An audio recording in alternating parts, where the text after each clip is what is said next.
Herkese merhaba. Bugün çok kolay bir çanta tarifinden bahsedeceğim. Hemen 1-2 saat içinde örüp kullanmaya başlayabileceğiniz bir model. Kağıt ip kullanacağım yapımında ve 4 numara tığ kullanacağım. Siz dilediğiniz kalınlıkta tığlarla çalışabilirsiniz ya da farklı iplerle de yapabilirsiniz. Dediğim gibi yapımı çok basit. Hemen kullanmaya başlayabilirsiniz ördükten sonra. Çapraz çanta olarak yapacağım. Askısını biraz uzun yapacağım ama askısını siz dilediğiniz şekillerde tasarlayarak dilerseniz kol çantası, dilerseniz el çantası olarak da yapabilirsiniz. Anlatıma geçmeden önce yine küçük bir hatırlatma yapmak istiyorum. Videolarımı kanalıma abone olarak izleyin lütfen. Emeklerimin karşılığını alabilmem ve bu tarz videoların devamı için lütfen videolarımı beğenin ve yorum yapmayı da ihmal etmeyin. Diğer sosyal medya uygulamalarından, Pinterest uygulamasından, Instagram ve Facebook uygulamalarından da beni takibe alırsanız çok sevinirim. Şimdi sizleri daha fazla bekletmeden anlatımıma geçmek istiyorum. Dediğim gibi kağıt ip kullanacağım. Çantamızın yapımına zincir çekerek başlayacağız. Ben 61 adet zincir çektim. Zincir çekiyoruz burada, farklı bir işlem yapmıyoruz.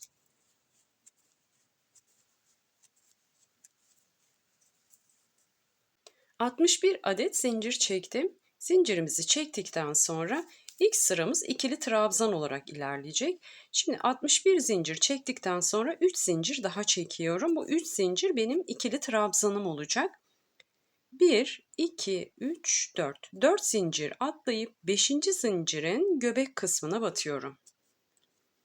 Bakın normalde ne yaparız?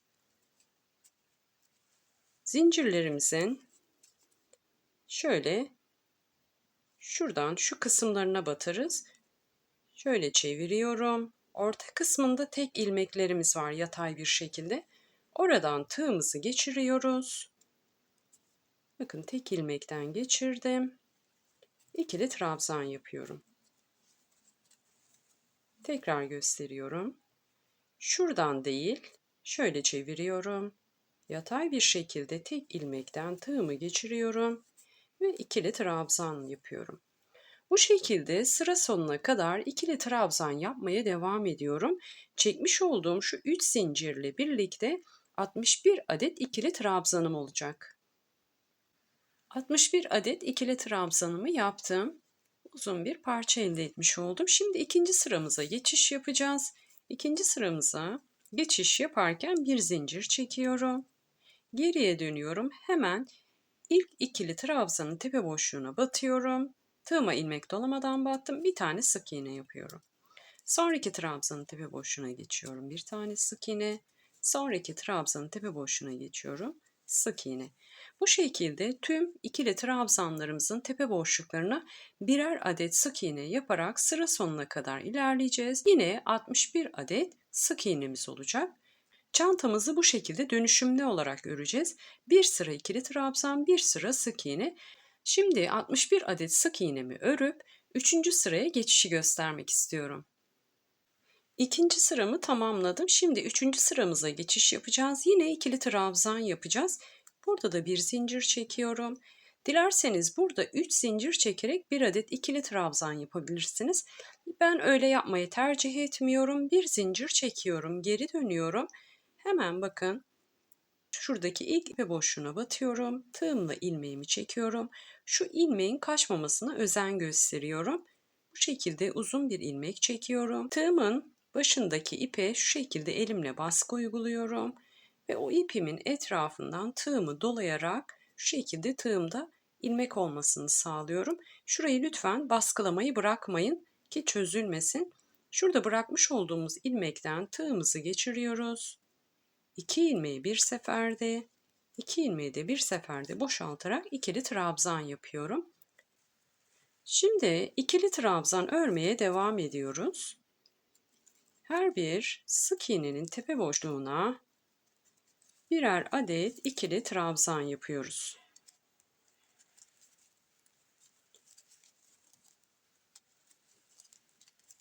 Bundan sonraki tüm sıralarımız aynı olacak. İkili trabzanımı yaptıktan sonra sık iğne, sık iğneden sonra ikili trabzan, dönüşümlü olarak bir sık iğne, bir ikili trabzan örmeye devam edeceğiz. Şimdi genişliğini paylaşmak istiyorum. Ona göre siz de istediğiniz sayıda zincir çekebilirsiniz. Genişliği 37,5 santim. Dediğim gibi istediğiniz sayıda zincir çekip çantanızın buradaki genişlik ölçüsünü belirleyebilirsiniz. Bu bizim derinliğimiz olacak. Sonrasında şu şekilde katlayacağız örmüş olduğumuz parçayı. Burası ağız kısmı olacak. Şu kısımlarda çantamızın yan kısımları olacak. Şimdi istediğim ölçüye gelene kadar örmeye devam ediyorum. Sık iğne ve ikili trabzan örerek 19 sıra ördüm toplamda. Dönüşümlü olarak ördüm. Şimdi çantamın gövdesi hazır. Hemen yüksekliğini paylaşayım. 23 santim yüksekliğimiz var ya da genişliğimiz de diyebiliriz. Şimdi bitirdiğimiz noktada bakın şurada ikili trabzanlarım bitti. İkili trabzanla başladığım için ikili trabzanla bitirdim. Hemen burası bizim şu kısa kenar çantamızın ağız kısmı olacak. Biz ne şekilde örüyorduk? Bu şekilde örüyorduk. Şimdi burada bir zincir çekiyorum. Hemen şuradaki trabzanın yan boşluğuna batıyorum. Bir tane sık iğne. Şurada yine trabzanın üstündeki ilmeklerin arasından batıyorum. Bir tane sık iğne. Şurada sık iğnemizin yan kenarı var. Oraya da bir tane sık iğne. Trabzanlarımızın olduğu yere geldik. Burası trabzanımızın yan kısmı. Hemen ilk boşluğa bir tane sık iğne. Yine trabzanın üzerindeki ilmeklerin arasından tığımı geçiriyorum. Bir tane sık iğne. Şimdi sık iğnemizi ördüğümüz yerdeyiz. Oraya da bir tane sık iğne. Bu şekilde ağız kısmının daha düzgün görünmesini sağlayacağız. Trabzanların nasıldı? Şöyle örüyorduk bakın. Trabzanların üstündeki noktaları bir tanesini buraya, bir tanesini de buraya sık iğne yapıyorum. Sonrasında da sık iğnenin olduğu yan kenara sık iğne yapıyorum. Bu şekilde sıra sonuna kadar ilerliyorum. Kısa kenarımdaki sık iğnelerimi tamamladım. Şimdi uzun kenarımıza geçiş yapacağız. Onun için bir zincir çekiyorum. Hemen ilk trabzanın tepe boşluğuna batıyorum. Bir adet sık iğne yapıyorum. Sonrasında tığıma ilmek doluyorum. 2 adet trabzanın tepe boşluğunu atlıyorum. 3. ikili trabzanın tepe boşluğuna batıyorum. Bir tane ikili trabzan yapıyorum. Yine aynı şekilde tığıma ilmek doluyorum. Aynı yere batıyorum. Bir tane daha ikili trabzan yapıyorum. Aynı noktaya toplam 7 adet ikili trabzan yapıyoruz.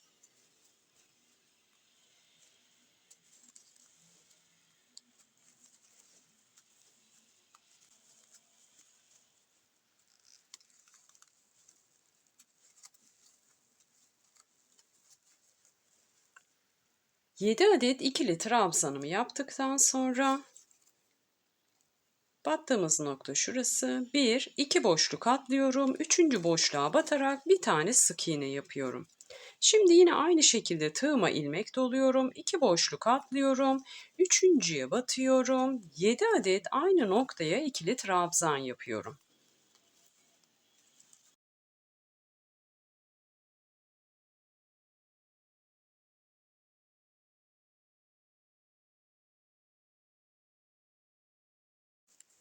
Yedi adet ikili trabzanımı yaptıktan sonra 2 tane trabzan boşluğunu atlayıp 3.'ye batarak sık iğne yapıyorum. Uzun kenarımı bu şekilde yelpazeler yaparak tamamlayacağım. Sonrasında kısa kenarıma sık iğneler yapacağım. Az önce yaptığım gibi diğer uzun kenarımı da aynı yelpaze işlemini yaparak kenar dönmemi tamamlayacağım. Çantamın kenar dönmesini tamamladım. En son şuradaki en baştaki ikili trabzanın tepe boşluğuna batıyorum. Oraya bir adet sık iğne yapıyorum. Ve bu şekilde kenar dönmemi bitiriyorum. Bir zincir çekerek burayı kilitliyorum. Bir miktar ip bırakacağım. Şu boşluğu dikmek için şuradaki bakın şöyle katlayıp dikeceğiz. Burayı dikmek için bir miktar ip bırakıyorum. Şimdi çantamızın askı yapımını göstermek istiyorum. Çantamın askı yapımını küçük bir shorts videosunda anlatmıştım. 3 boyutlu esnemeyen çanta sapı yaptım ben. Şu şekilde bakın 4 adet ip kestim. Her biri 12 metre uzunluğunda ipimin. Bunu sonrasında ne yapıyoruz?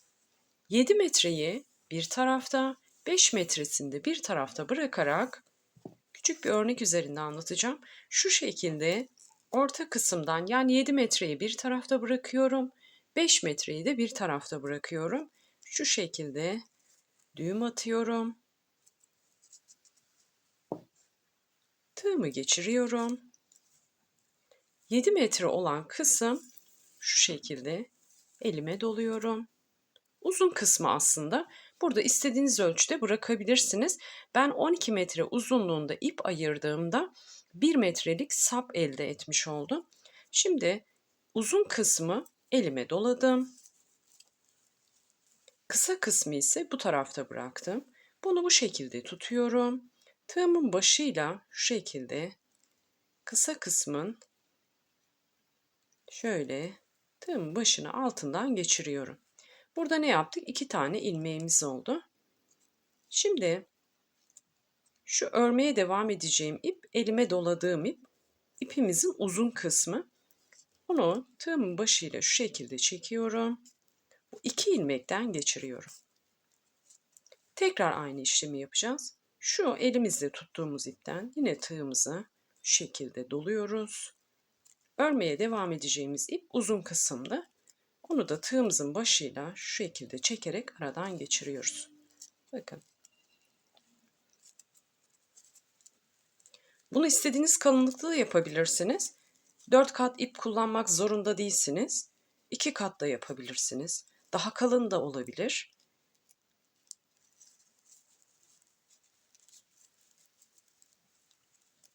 Bu şekilde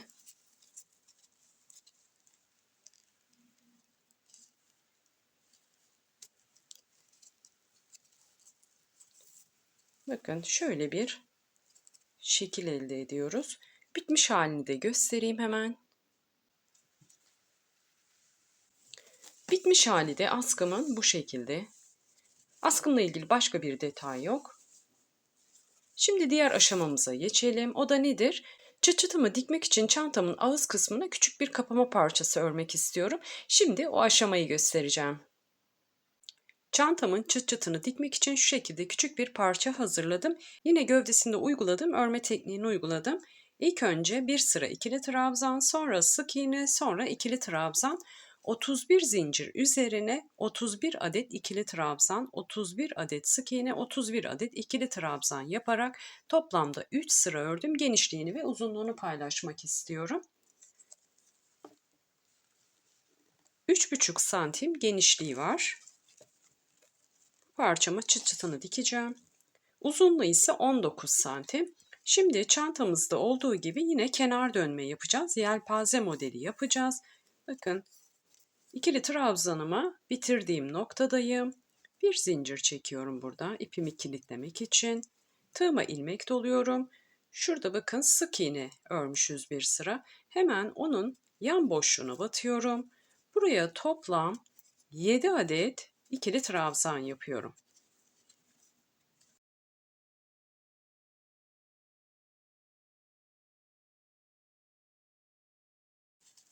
7 adet ikili trabzanımı yaptım. Buraya ne yaptık aslında? Küçük bir yelpaze yaptık. Şuradaki ikili trabzanımızın tepe boşluğuna batıyoruz. Buraya yelpazemizi bağlıyoruz. Şimdi bu kenarı da yelpaze örerek kenar dönmesi yapacağız. Burayı da yapacağız. Fakat şu kısma, burası çantamızın arka kısmına gelecek. Buraya ise sık iğne örerek geçeceğim ben. Şimdi ne yapmış olduk? Hemen ilk trabzanımızın tepe boşluğuna battık. Tığımıza ilmek doluyoruz. 1, 2, 3. boşluğa batarak yine 7 adet aynı noktaya ikili trabzan yapıyoruz.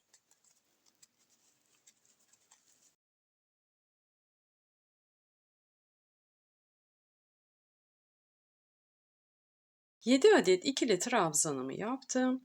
1, 2, 3. boşluğa batıyorum. sık iğne yaparak yelpazemi oraya bağlıyorum. Şimdi bu kenara aynı şekilde dediğim gibi yelpaze yapacağım. Sonrasında şu kısa kenarı ise sık iğne ile geçeceğim. Sonrasında diğer kenara da yelpaze modelini yaparak başladığım noktaya geleceğim. Şimdi örme işlemimi tamamlayıp bitmiş halini göstermek istiyorum. Uzun kenara 5 adet yelpaze yaparak kısa kenara geldim. Hemen bakın trabzanın dip boşluğuna batıyorum ya da tepe noktası nasıl adlandırırsanız sık iğne yaparak yelpazemi buraya bağlıyorum. Bir zincir çekiyorum. Trabzanın üzerindeki ilmeklerden tığımı geçirerek bir tane sık iğne. Yine aynı trabzanın ilmeklerine batarak bir tane sık iğne. Şuradaki bakın sık iğnelerimiz vardı. Sık iğne sıramız vardı. Onun hemen yan boşluğuna batıyorum. Bir tane sık iğne. Trabzanın olduğu noktaya geldik. Bir tane sık iğne. Yine trabzanın alt ilmeklerinden geçiriyorum. Bir tane daha. Toplamda bu noktaya 5 adet sık iğne yaptım. Şimdi bir zincir çekiyorum. Diğer uzun kenara geçeceğim. Hemen ilk trabzanın tepe boşluğuna batıyorum. Bir adet sık iğne. Tığıma ilmek doluyorum. 2 boşluk atlıyorum. Üçüncüye batıyorum. 7 adet ikili trabzan yapıyorum. Aslında burada yine yelpazemizi yapıyoruz. Şimdi buradan sonrasını göstermek istemiyorum artık. Burada yaptığımız işlemin aynısını burada yaparak çıt çıtımızı dikeceğimiz parçamızı hazırlamış oluyoruz. 5 adet dediğim gibi yelpaze yaptım. Şimdi örgümü tamamlayıp birleştirme aşamalarını göstermek istiyorum. Çıt çıtımı dikeceğim parçamı tamamladım. Hemen bakın şuradaki ne yapacağım? 2 boşluk bırakıyorum. Yine aynı zaten yelpazelerimizi yaptık. Şuradaki trabzanımızın tepe boşluğuna batıyorum. Bir tane sık iğne yapıyorum. Sonrasında bir zincir çekerek ipimi kilitliyorum. Bu ipimi sonrasında şöyle aralardan ters taraftan araya çekerek yürüteceğim.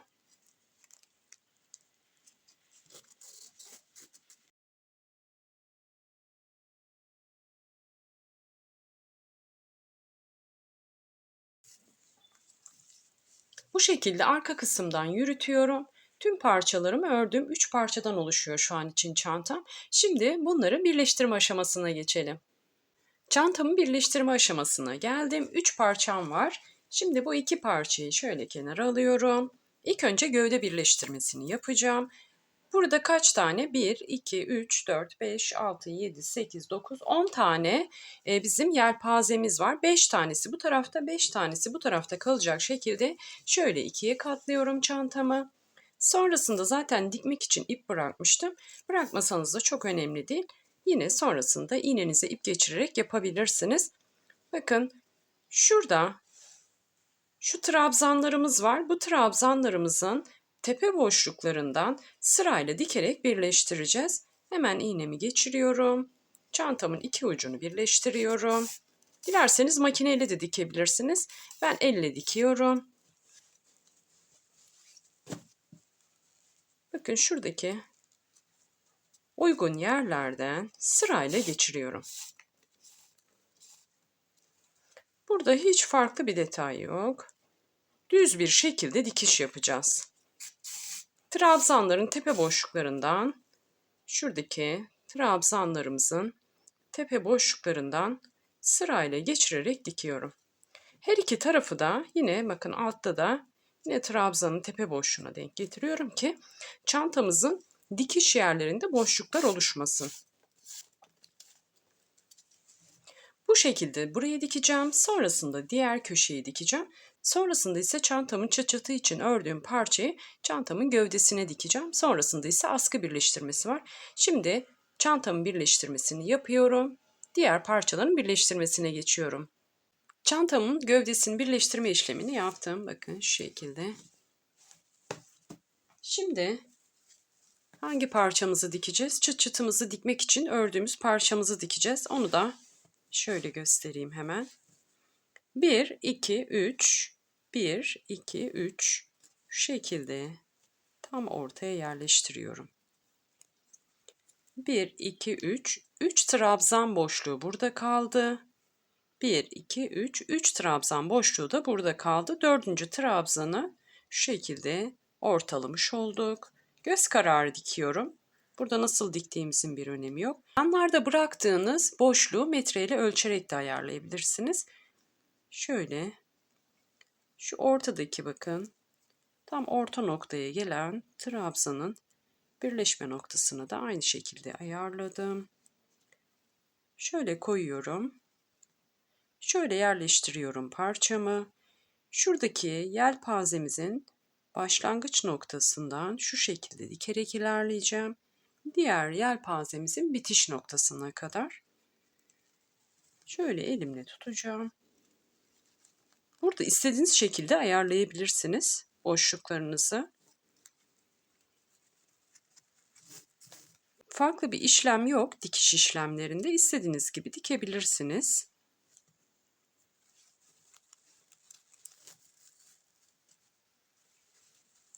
Şuradaki trabzanlarımın tepe boşluğundan ilerleyerek dikişimi yapacağım. Çantamın kapama aparatını diktim. Bakın ördüğümüz parçayı da diktik. Şimdi askısını dikeceğiz. Askımı şu şekilde alıyorum. Yine kağıt iple dikeceğim. Bu çantayı istediğiniz iplerle yapabilirsiniz. Koton iplerle de yapabilirsiniz. Makrame iplerle de yapabilirsiniz. Şimdi askımı şu şekilde içten dikeceğim ben. Siz dilediğiniz şekillerde tutturabilirsiniz. Şöyle tam orta noktaya bakın. Denk getiriyorum. Şu şekilde şuralardan dikeceğim. Burada yine dikişi istediğiniz şekilde yapabilirsiniz. Nasıl kolayınıza gelirse. Şöyle göstereyim. Şuradaki boşluklardan geçiriyorum. Yine uygun yerlerden geçiriyorum. Bir şekli yok.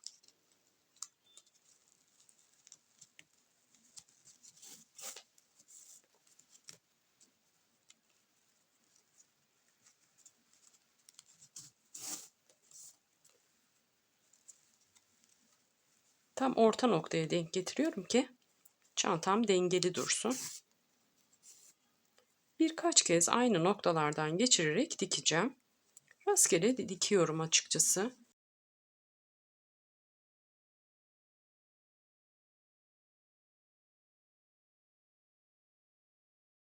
Çantamın askı dikişini sağlamlaştırdıktan sonra diğer askısını da aynı şekilde dikeceğim. Sonrasında ise çıt çıtını dikeceğim. Onu da nasıl yapacağım göstermek istiyorum. Şu şekilde bakın çıt çıt kullanacağım. Bu çıt çıtlarımızın şurada dikmek için boşlukları var. Şu çukur olan kısmı buraya dikeceğim çantamın gövdesine. Şunu ise bakın düz olan kısmı ise şuraya dikeceğim. Şöyle kapattığımda denk gelen noktaya şu parçasını dikeceğim. Bunları normal iğne ile ve normal dikiş ipliğiyle dikiyorum. Burada farklı bir detay yok. Şimdi tüm dikişlerimi yaptıktan sonra bitmiş halini sizlerle paylaşmak istiyorum.